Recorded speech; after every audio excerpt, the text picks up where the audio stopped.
رسم هر سال در واپسین روزهای زمستان سال 1402 هم دور هم جمع شدیم تا یک سال دیگه همراهی خانواده بزرگ دلیجان رو جشن بگیریم.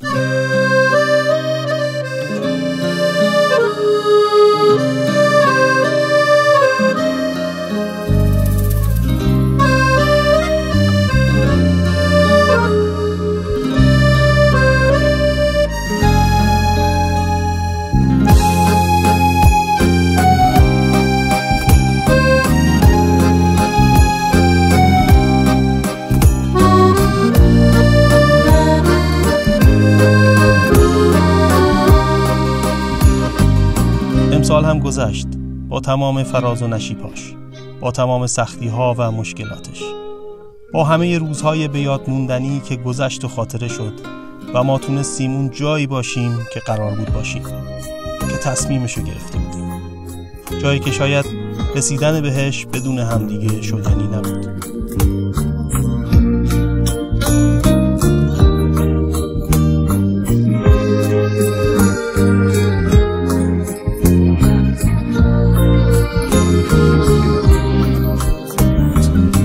سال جدید رو به همه هموطنان عزیزم تبریک میگم، مخصوصا به خانواده دلگرم و محترم دلیجان. سال خوبی رو برای همه آرزو میکنم. امیدوارم که سال خوبی در پیش داشته باشید. امیدوارم در سال جدید حال دلتون خیلی خوب باشه. سال نوتون مبارک. سال نو رو تبریک میگم. امیدوارم که سال پربرکتی برای همکاران و همه مردم ایران باشه. بهشید هستم. سال نو رو به همه دلیجانی‌ها تبریک میگم. سال نو رو به همه تبریک عرض میکنم. سال خوب و پربرکتی برای همه باشه و بتونیم یک سال دیگه در کنار مجموعه بزرگ دلیجان در راستای اهداف شرکت خدمت رسانی کنیم. تبریک میگم سال نو رو خدمت همه عزیزان. امیدوارم سال خیلی خوبی رو داشته باشیم در سال جدید.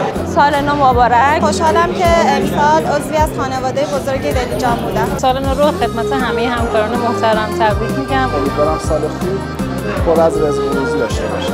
من سال نو رو به همه دوستان، همکاران عزیز و مجموعه دلیجان تبریک میگم. انشالله که سال خوب و پربرکتی داشته باشید.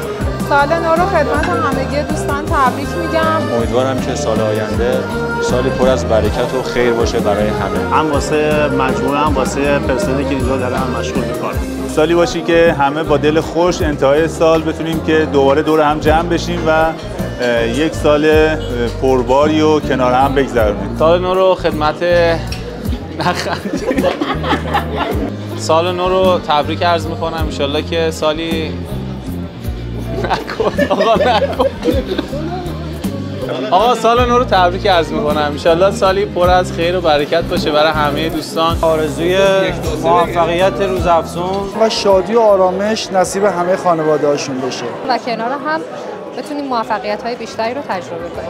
امیدوارم که سال خوبی داشته باشن تا هم با موفقیت و پر از روزی و برکت. زمان گر بزنن آتشم به خرمنو، بگو بسوز که بر من به برکاهی نیست. مباش در پی آزار و هر چه خواهی کن، که در شریعت ما غیر از این گناهی نیست. چرا سکوی خرابات روی برتابم، چرا سکوی خرابات روی برتابم، که از این به هم به جهان هیچ رسم و راهی نیست. با هم بودن ما قدرت ماست. پس امشب رو کنار هم هستیم تا سال جدید سال ما باشه، سال موفقیت شرکت دلیجان.